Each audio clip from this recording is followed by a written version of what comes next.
The following is a production of DallasCowboys.com and the Dallas Cowboys Football Club. How about them Cowboys? Yeah! Go Cowboys! This is Media Mash, a roundtable of Cowboys insiders dropping wisdom and offering sizzling takes on the current state of your Dallas Cowboys. Now, your host, Newy Scruggs. Yo, welcome back to the Media Mash as the Cowboys get ready for this Sunday's home opener against the New York Football Giants. Got Nick Harris, Fort Worth Star-Telegram here, the Hall of Famer. He is Edward of WFAA-TV, but you know Ed from ESPN, CNN SI, Dallas Morning News. You grew up on Ed. I've had a lot of bosses in my life. Fort Worth Star-Telegram, too. That's where I started in this market. Fort Worth Star-Telegram, 1989. Timely move. I was in high school. You were in high school. Yeah.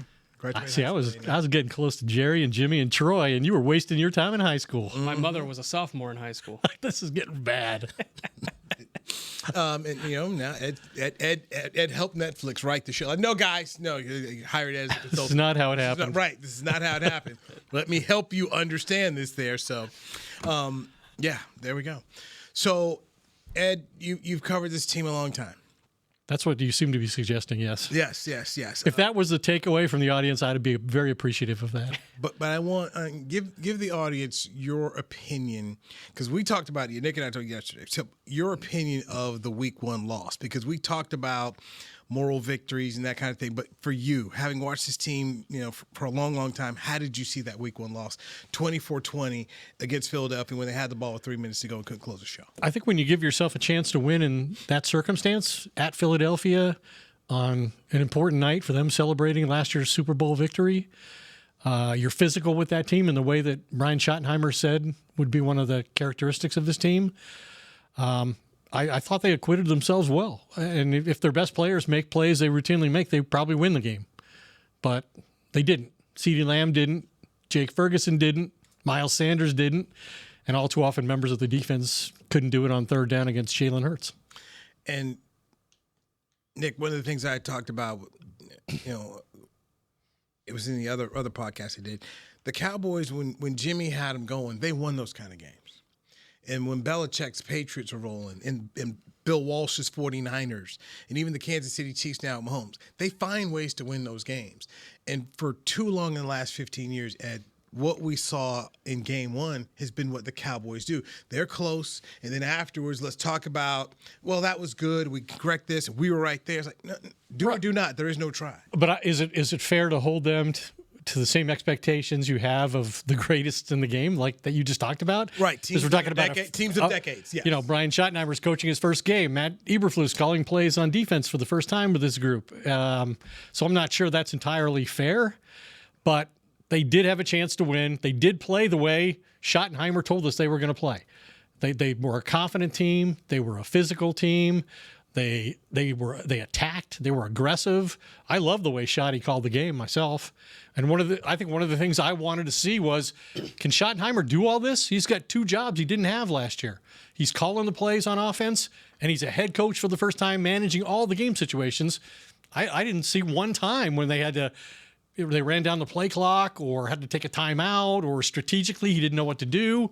I thought he acquitted himself well, and I thought Dak, looked like Dak coming off of a bad injury at age 32. I think the context does matter a little bit in the sense of, you mentioning all those great teams when they talk about the expectations they have for this team, because they're not backing away from the high expectations.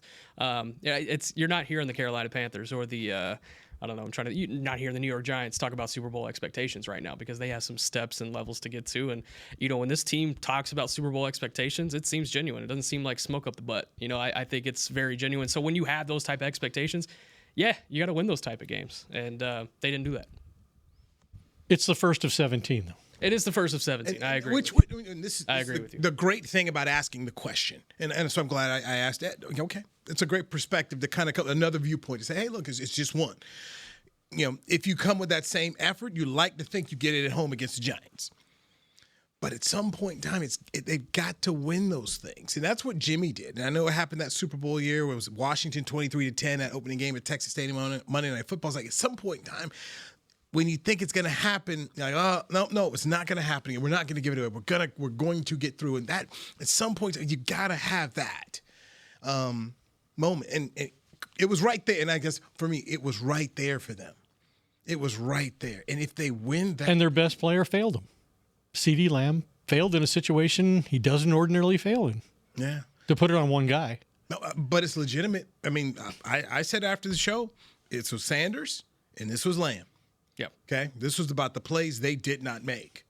And clearly the mistake that Sanders did, the play he didn't make was to get to the end zone, get to the house, and we're not even talking about it. That's the fastest Zach Braun has ever run in his career on a single play.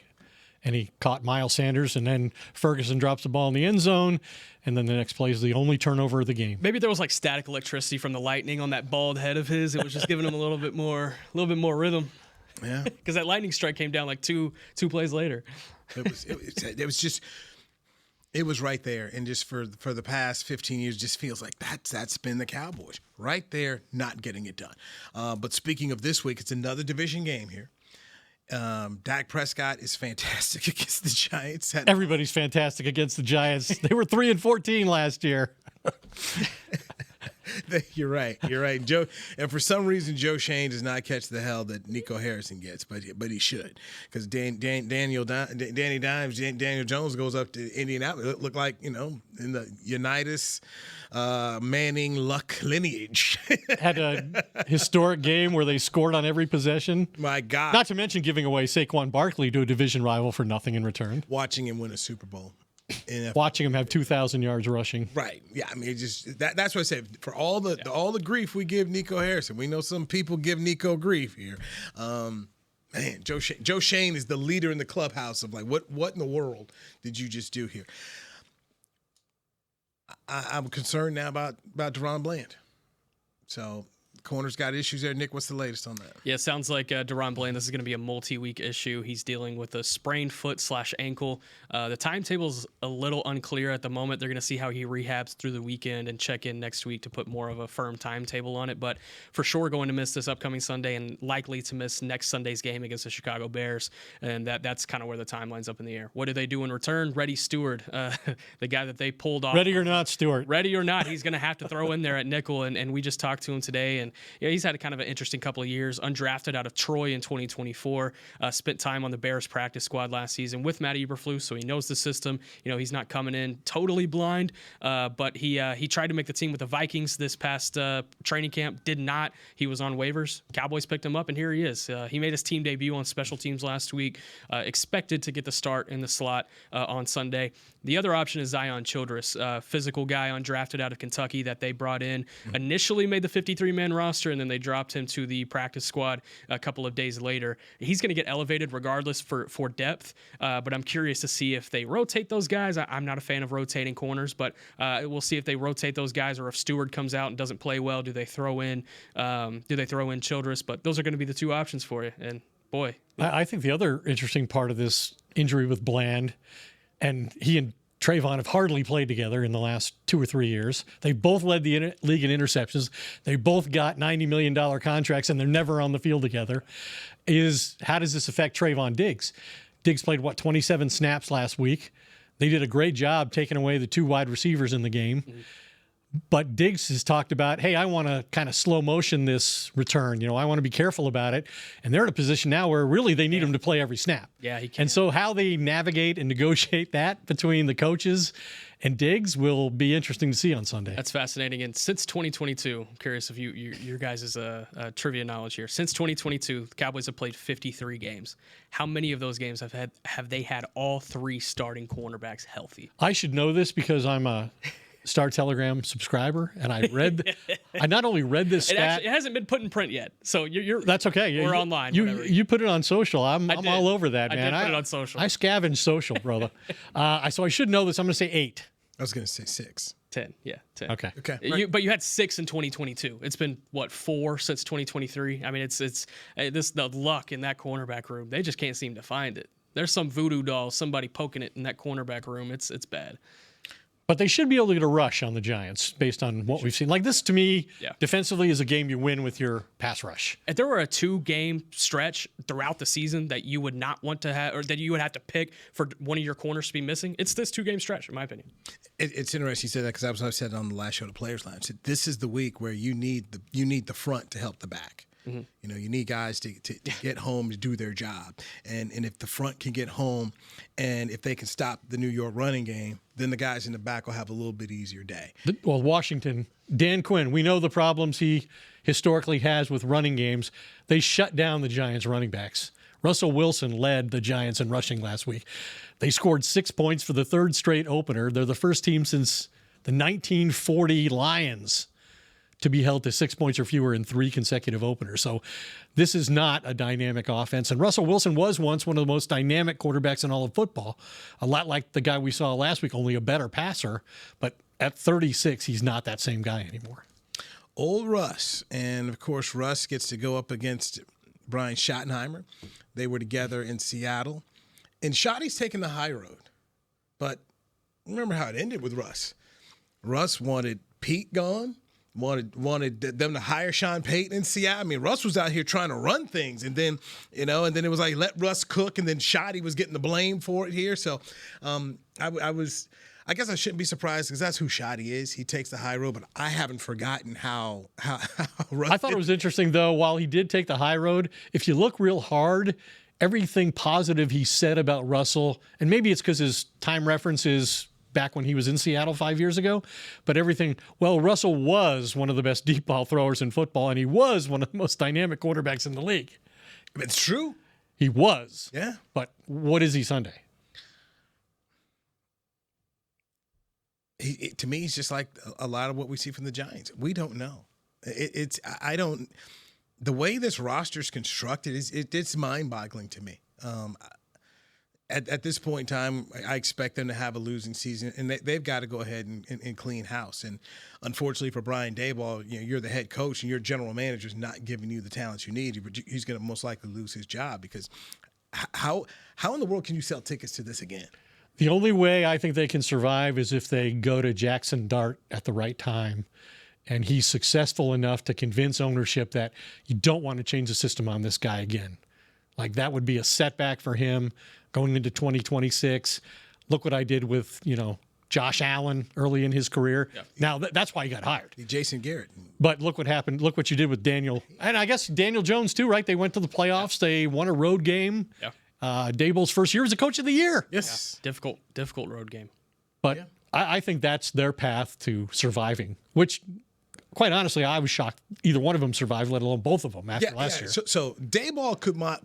I think there could be Daboll might be able to. I don't see how the general manager does.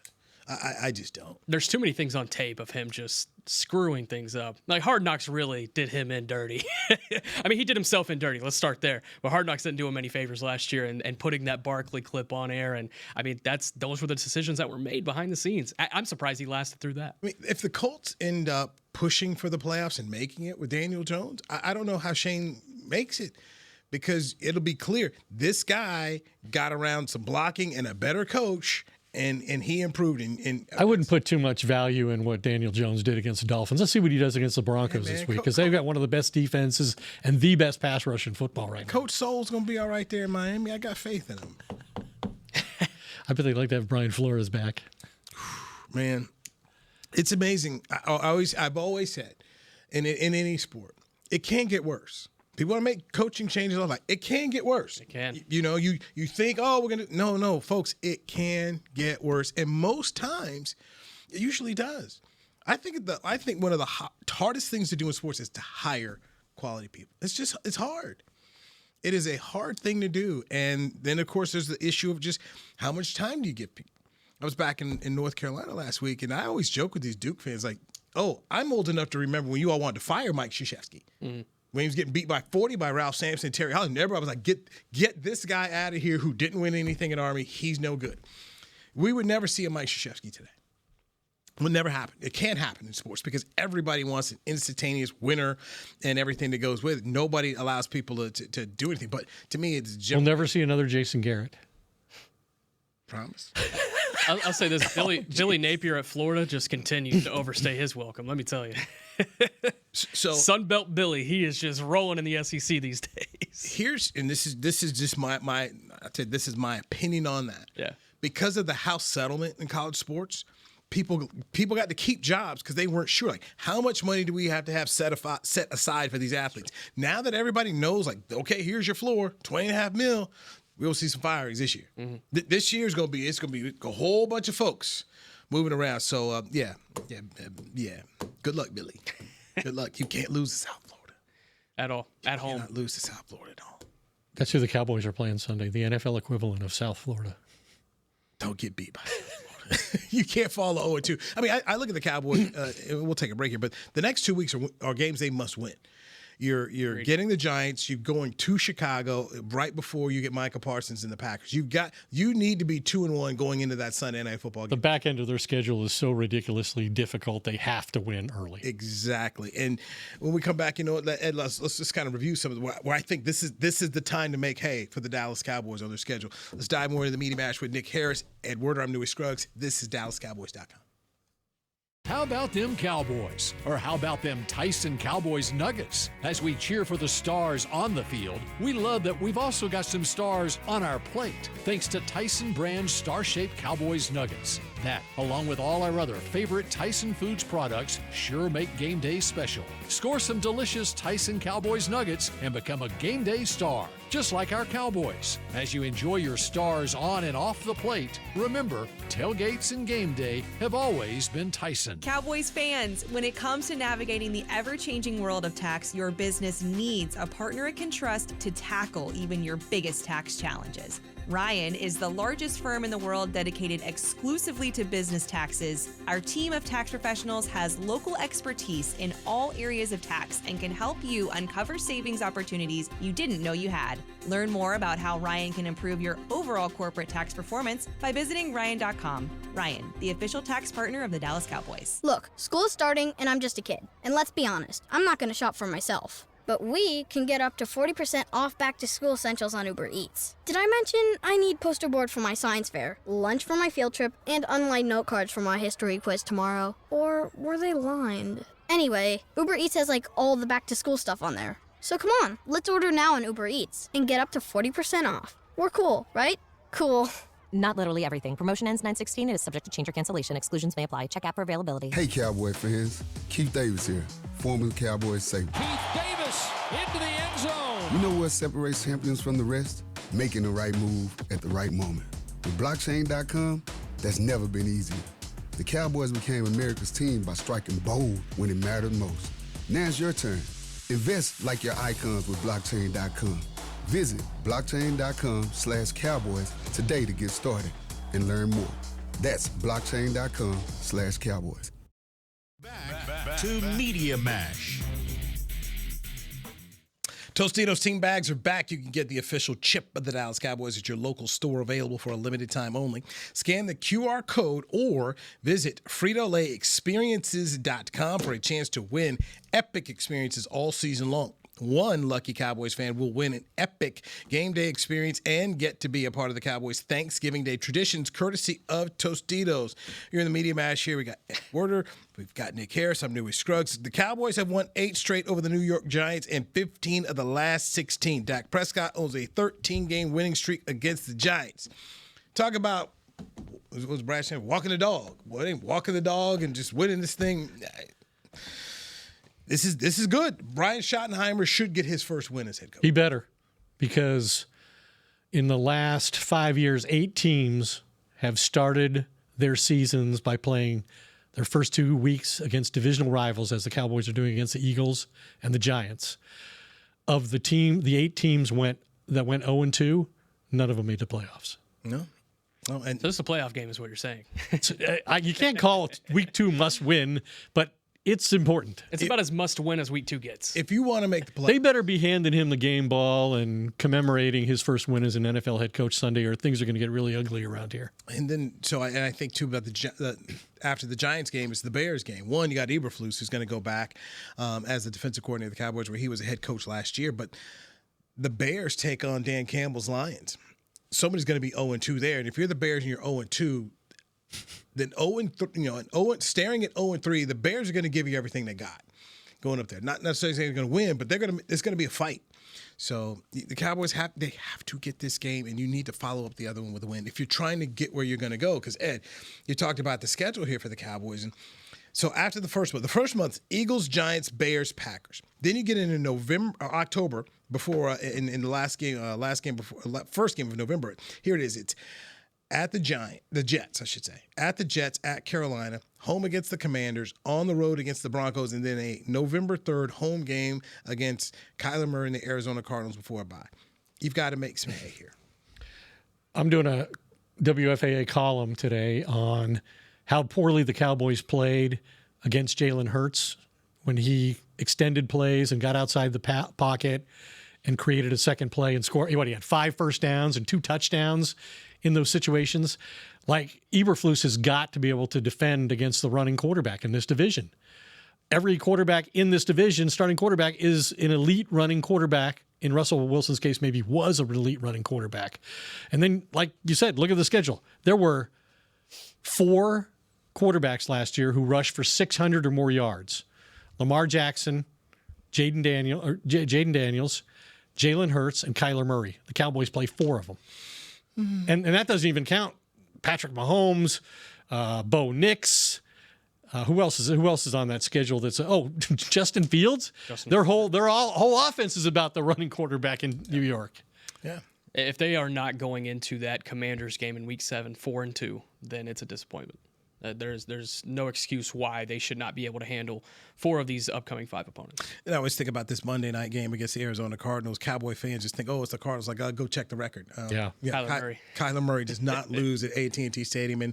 And even the Cardinals have just figured out how to get the Cowboys. I mean, even when Kyler hasn't played, Josh Dobbs was out there that time. They figured out how to beat the Cowboys. So that's no gimme game here for the Cowboys. So that's why we talk about what's going on against the Giants and the Bears. They really would need to win 4 out of the next 5. That's letting them lose to Micah Parsons in Green Bay. You're right. I mean, you really are right. Yeah, it's you got to put some of these away. If they're the team that Brian Schottenheimer describes to us and publicly says they're going to be, that's what they have to achieve in these next few weeks. Any other nuggets you got out of the locker room today, Nick? Yeah, talking to Tyler Smith, and there was a lot of pride on that offensive line this year. It feels like there's a regenerated feeling among those front 5 this year, and I think it has a lot to do with what they are doing in the run game, getting thrown out into space, pin and pull. I mean, that's a lot of stuff you didn't see under Mike McCarthy and Mike Solari last year. And Clayton Adams has hammered it home quite a bit. Brian Schottenheimer has hammered it home quite a bit. But when you talk to these players, it's a different feel this year as far as the run game and how it starts up front with these guys. I know it's a very minute detail in the grand scheme of things, but I encourage fans, when you watch this game on Sunday, it's a really talented Giants defensive front. Watch how much movement that this Cowboys offensive line has. When it gets put fully together later in the year, it's going to be special to watch because I think it's a good unit up front. I go back to when Jimmy was here with Norv Turner. I mean, they were running a football team, and I know the NFL's changed. It's a passing league, but you look at the good teams; they know how to run the football. The last year, the 6 best teams running the football all made the playoffs for the first time in history. The 6 teams that ranked 1 through 6 in running the football, most rushing yards gained, all made the playoffs. You got to be able to run the football. And I thought Clayton Adams was really good today with us when he kind of humorously said, we did some things that, made me think we were pretty good and knew what we were supposed to do, but ultimately he was disappointed that they couldn't run the ball when they wanted to run the ball, when they had to run the ball. Yeah. Which is, look at me trying to be optimistic here. Philadelphia's a good team, even without Jalen Carter. They will not be the only team that has a tough day, but 22 carries, 119 yards. I feel like this is better than what we saw with McCarthy last year. That was kind of my thing. I thought when I watched Javonte Williams, I was like, wow, they're right about him. Who knew? I mean, he was a good player in Denver before he suffered that knee injury, but that's 3 years ago. Yeah. And he did look fast, and he did look quick, and there were creases, and he made them look like running lanes, and he was physical around the goal line. So I agree with Nick on the domination up front and the more creative way to block these these defenses and create opportunities for your run game to have big plays. By the way, Cowboys Nation, the 2025 schedule's out. It's officially here. Limited tickets are available now. Get ready to bring the noise as you watch the Cowboys live at AT&T Stadium, where they host the NFC East rivals, Eagles, Giants, Commanders, plus the Packers, Chiefs, Chargers, Vikings, and Cardinals. Visit DallasCowboys.com/tickets or go to SeatGeek.com, the official primary ticketing partner of the Dallas Cowboys. If you're going to the Cowboy game on Sundays, noon. What a schedule. What a home schedule. I've said that before, man. The quarterbacks that are coming in here, even though it's the Giants, Russell Wilson has won a Super Bowl. He's played in 2 of them. You got Jalen Hurts, who's won a Super Bowl. Jordan Love has come in here before, won a playoff game. Patrick Mahomes has got multiple Super Bowls. Justin Herbert and the Chargers go and beat Mahomes week 1. He's a fantastic young player. J.J. McCarthy put on a show Monday night in his first game. And then, of course, you got Kyler Murray. Played 1 good quarter. That's what he did. But it was pretty outstanding, and it was decisive. Gary Myers was putting a bust up on him. He loves some J.J. McCarthy there. So, Reddy Stewart. He's gonna have to be. Hey, I'm just, the young man spoke, and nice, but man, you got to win it with your pass rush. There said they got to help him. Yeah. I think the Cowboys were 5th after week 1 in pressure created up front. As far as 42%. 42%, yeah. And the Giants were horrendous in allowing the rush to affect their quarterback. And the Giants are like 0-9 when the opposing team gets a pass rush on 35% of their opportunities, which 0-9, like 9 times in a year that happens. And that offensive line is just they've tried to draft, and they have two top 7 picks at tackle. Neither one of them on the field last week. Yeah, it's bad. And this defensive line, this is going to be their opportunity to get home. They were able to generate pressure, but not get home. They only got home the one time on the Marshawn Nealon sack. So they got to get home this time around to really benefit that secondary, because it's not only Reddy Stewart that you're throwing in there at the slot. It's like we talked about earlier, expecting more out of Trayvon Diggs from a snap count perspective, and they know that. So they're going to go after him as well. And they cannot lose a turnover battle. That's one of the key things I just look at when I look at this football team and just say, hey, what's the difference? Biggest difference in the game was the turnover. That turnover. And the whole, how does the coaching staff feel about Miles Sanders turning the ball? The whole reason he was active over Jaden Blue, they gave up all the big play potential the rookie has because they wanted the veteran experience, and he's the one who fails you in the red zone. Which, oh, by the way, 2 characteristics that were troubling that were repeated from last year. The Cowboys were the worst red zone defense in football last year. They gave up a touchdown 75% of the time. Nobody else was above 68%. The other night, the Eagles scored every time they were in the red zone. And they led the NFL, offensively, they led the NFL in turning the ball over in the red zone, and they had 1 of those. Yeah, that's bad. Yeah, and don't forget, not only did Miles turn the ball over, but he got caught from behind. So, yeah. And Nick has made it known to everyone that Blue House is that. I think a solid point, though, and I think one of you, Nick Eatman or you, made it yesterday as far as does Blue find the hole, though? Because that was a patient run to be able to find that, weight on it, and then go through on the left side. And I look at that neither here nor there. I look at that Ravens game against the Bills. The difference is a turnover. These teams they're so evenly matched that a turnover can drastically change things. And for the Cowboys, having a weapon like Brandon Aubrey just changed it. Instead of it, you're 4 down instead of just maybe 1 or 3, and it's a different type of football game. And you got a weapon like that, and you get to go home at AT&T Stadium. You've got to take advantage of it. And just, hey man, we're in the red zone here. Just stay in range. And it doesn't take much with Aubrey, have the football. Just hold on to the ball at the end of the play. Have the ball. You spot it from 65 or whatever, and the guy can knock it down. But that part of it was just sitting in the press box that day in Philadelphia. That was just so frustrating. It's like you cannot go on the road and have a turnover in an area where you're down here where it's an easy 3. You cannot do that. Yeah. And I go back to that whole Bills game. It's like, yeah, Derrick Henry, as great as Derrick Henry played. What was the line Jimmy used to say? It's not about the plays you make, it's the plays you don't, the mistakes you don't make. And that was it. Derrick Henry, for all you did, you made that mistake and it cost you. Yep. It was 18 rushes, 169 yards, 2 touchdowns. But it was the one you gave Josh. It was Allen. None of those carries. Yeah, it was. You gave Josh Allen at home one chance too many. Yeah, exactly, a shot, and that's what great players do. Which was also the frustrating thing for me about CeeDee Lamb. You know, Josh, he gets it done. You know, the Mahomes, they get it done. Like, CD, you got to get it done. I like the way he was reacted to it, though. To his credit, not only owning up to it in the locker room in front of the players and to us, but then to back that up by going out, and he said he didn't know there was a camera out here, but going out there and working on the jugs gun without any sleep from the night before. Yeah, I was here. That really says it all. I was up here like, oh, look, there he is. So, yes, and of course, that has to turn into action on the football field. That's what you need. And be a broken record. We've heard a lot of talk around here for a lot of years. It's got to be backed up at some point. He's one of their best players for a reason. You're getting $34 million. You got to get it done. Yeah, absolutely. And three shots at it. You got to get it done. As Yoda said, do or do not. There is no try. Not in pro football. Hey, man, there's so much wisdom in Yoda. That's why when they have, it's funny. You know, We have an empty seat. I have a life-size Yoda at my house. Could fit in there. When you see the three wise men now, they add Yoda in there. Yeah. With the, in Bethlehem, the scene, it's three wise men and Yoda. And how many people don't get it? It's hilarious to me. All right, fun times. Nick Harris, appreciate you. Good worder. Appreciate you. We will do it again next Thursday. You're back, right? I'm back. Thursday's the day. Ed's day. It's Thursday. All right, I'm Newy Scruggs. My days will be whatever. Nick and I ain't missing no checks, so we gonna be here. For Chris Bean and everybody else here at DallasCowboys.com. Thank you for watching. This has been a production of DallasCowboys.com and the Dallas Cowboys Football Club. How about this, Cowboys?